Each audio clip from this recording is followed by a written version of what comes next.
I hope when I'm 91 that I have enough energy as Rita Moreno does in this film. um, yeah, this is my review of 80 for Brady. Uh, it's on Paramount Plus. It has audio description. I'm John Stark. I review I review films with audio description because I'm a blind film critic. So this does have audio description, um, which is awesome because I've been watching a lot of things off Paramount Plus that didn't have audio description, trying to make my way through that Scream franchise. And yeah, this sounded like Jedediah Barton. Paramount Plus doesn't ever really let me watch the credits. It let me watch a little bit because there was like there's a little like I don't know what to call it. It's not really like a post-credit scene. It's just sort of like a blooper scene type thing. It's like there's like credits and then they come back right away and they're like, "Ooh, here's a little scene," and then they go back to credits. um, there aren't enough credits to call it post-credits. They're mostly like directed by so and so, produced by so and so, written by so and so, and here's a scene. So I got like a couple more credits than I normally would have gotten. And it's a film about four older ladies that one of them, played by Lily Tomlin, had cancer 16 years ago, and when they were recovering, I swear to God, this is what the fucking plot of the movie is. When she was recovering, her other friends, played by the triumvirate of Jane Fonda, Sally Field, and Rita Moreno, turned on the TV, but the TV wouldn't change the channel, and it was on football, and none of them had ever watched football before, and they were just so amazed by football, and they just started watching, and they all became enamored with the Patriots, and it was this moment where Drew Bledsoe failed at being a quarterback, and they put in Tom Brady off the bench, and yeah, and then they just kind of fell in love with Tom Brady from that point on, and the Patriots, and learned all about football, and now it's part of their ritual, and Lily Tomlin's character credits Tom Brady and the Patriots and football with getting her through cancer. So when they're presented with the opportunity to go to the Super Bowl in their 80s, they do it. And shenanigans happen, because obviously when you get four 80-year-old women together, shenanigans happen. So I like these actresses. I like all of them. I love all of them. I think they're all fantastic. This is just one of those films that's put together. It's marketed. It's sent out to a certain crowd. It's aimed at a certain crowd that will like it. That like these actresses. They openly discounted the movie for the entire run. The movie was priced at senior pricing for the entire run. It didn't matter whether or not it was day or night. Your tickets were always going to be cheap, and yet they still sold a decent amount of tickets. So they knew what their target audience was for this, and they were right, and the film did pretty well at the box office. This film does feature Tom Brady. Not a lot, but for a film called 80 for Brady, you would maybe expect him to be in it like a Space Jam level of Michael Jordan, but no, he's in it, but he's not like the fifth biggest cast member. He doesn't like hang out with the girls the whole film. They don't kidnap him or anything like that. It's not like Weekend at Bernie's where four old women kidnap Tom Brady. That would have been hilarious. That I would have seen. That movie. But no, the girls just want to go to the Super Bowl. And there's kind of a decent supporting cast. They paid a lot of people to just pop up in random places throughout the film. Just in small roles too. I mean, just keep popping up. Just a lot of famous comedians, younger people, a couple of football players thrown in there. Harry Hamlin probably has a decent sized role in this. I would say maybe he'd be number 5. Bob Balaban pops up in this, but you've also got younger comedians like Jimmy Yang and Andy Richter and people like that are in here. So it's a mixed bag. It's what you make it. Rob Corddry. I'm just trying to think of random people that were in this film. So it's made to be accessible. I'm not surprised at all that it has audio description, because when you're trying to target this demographic, you're going to find more and more people who are visually impaired. This is exactly the kind of film that you would be stupid to not put audio description on, because when you're trying to bring the 60, 70-year-old crowd along with you, you're going to find a lot of people who need audio description, because they're at that age in life where, yeah, they need that. And the audio description is fine. There isn't a lot of football in the film for it to focus on the actual plays, so it doesn't feel like it's dominating the football play, where it feels like you have to know football in order to enjoy the film. I thought the audio description on the football scenes were fine. This is less of a football film than some other films have been in the past. It's more of a film about people who like football. So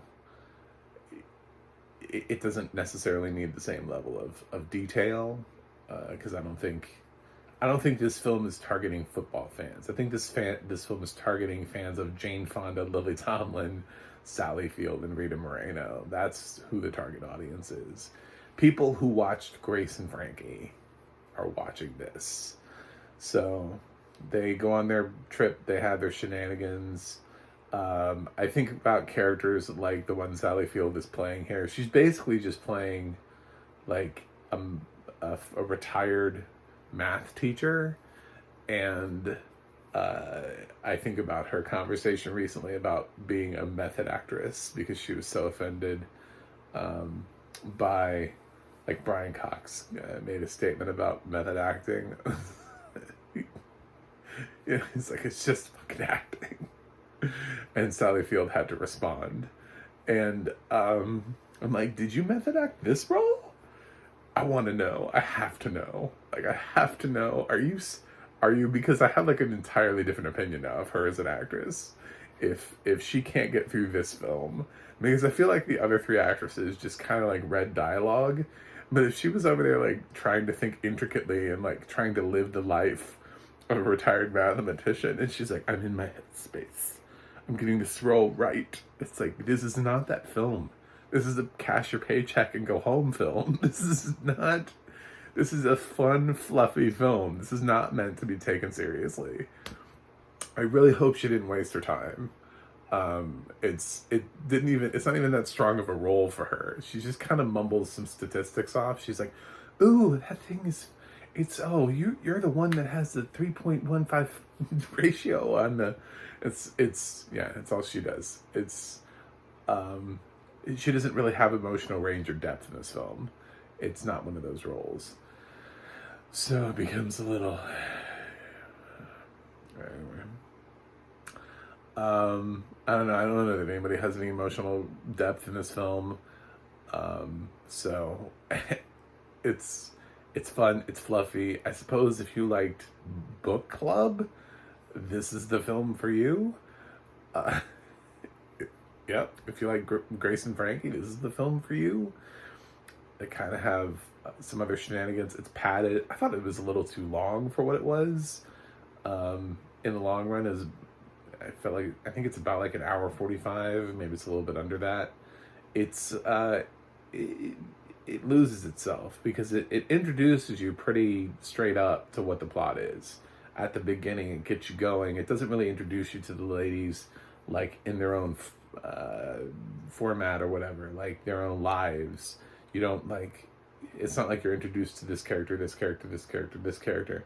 You're introduced to all of them and they're watching a game. and then they have this idea. They're like, oh, we should go to the Super Bowl. So, like, I mean, the plot of the film gets going so quickly that by the time they get down to Houston, where the Super Bowl is happening, and the film is like, fuck, we can't take them straight to the Super Bowl because this film would be 45 minutes. So it pads the film with so much stuff that's just like, there's like a wing eating contest. There's Jane Fonda finds a nice little handsome man to flirt with. You know, there's a party with some gummies that are not really gummies, if you get what I'm saying. And the ladies take them and they find out for themselves. Yeah, there's just a bunch of like random things that happen to them that are thrown in here. There's the moment where they like lose the tickets and they're like, oh, we have to find the tickets. Where do we put the tickets? So yeah, it just throws in things for them to do because they realize that the plot of the film, what should have happened is if you had spent just like a smidge more time at the beginning, you wouldn't have needed so much filler in the middle of the film, because we could have been introduced to the characters more up front and then been like, oh, so this is their thing. They watch football. Oh, so it was because of this. Oh, now they want to go to the Super Bowl. Oh, they got to figure out how to get to the Super Bowl. Oh, they're at the Super Bowl. Instead, we get all this other crap. I feel like they had to throw in the NFL experience, you know, like that was some contractual obligation or something, but it's in there. So, it's a talented cast, and you'll either watch it or you won't watch it. I don't think this review is really going to change much. It was mostly enjoyable because I like these four actresses. I like Sally Field, even though she's a method actress and is really into method acting. You know, I still love her. I think she's a great actress. I just have a completely different perspective on her now. So, I did not think she was that hard into method acting that she would be offended. But, yes, it's a nice little cast. And I'm sure if you're over a certain age watching me right now, congratulations on learning YouTube and getting here. But if you're not that age, just ask yourself, do you enjoy things like Grace and Frankie? And if you do, then you might enjoy this. If not, then no, you won't enjoy this. So, but I watched Grace and Frankie. I like these actresses. And for me, this film works because they work. Because these four actresses are good together. They're good on screen. They're legends. So, surprisingly, I'm gonna give 80 for Brady a B-. I wasn't totally bored out of my mind. It runs a little bit long. I know it's padded, but it finds ways of being entertaining, and the actresses are just sort of effortless in their roles. So they don't even really need to do anything. I mean, Jane Fonda is just basically being Jane Fonda. It's the same character she just played on Grace and Frankie, and it's still working here. So it is what it is. Anyway, that's it. If you subscribe, we can keep talking about movies together. We can keep learning about audio description. I can keep trying to push it forward as a medium. So that'd be great. I have a website, macabovieguy.com. You can go to the audio description project, adp.acb.org. It'll let you know what is audio description, where you can watch it. And you can go to the ADNA.org and you can look up somebody like Jedediah Barton and see what else he's narrated. I'm pretty certain he narrated this. I think that's his voice. I didn't get to the end of the film. I might be wrong, but I've heard him enough. I think that's Jedediah. And you can also follow me on Twitter or Instagram at macabovieguy. And I will review something else for you guys. And see you on the other side.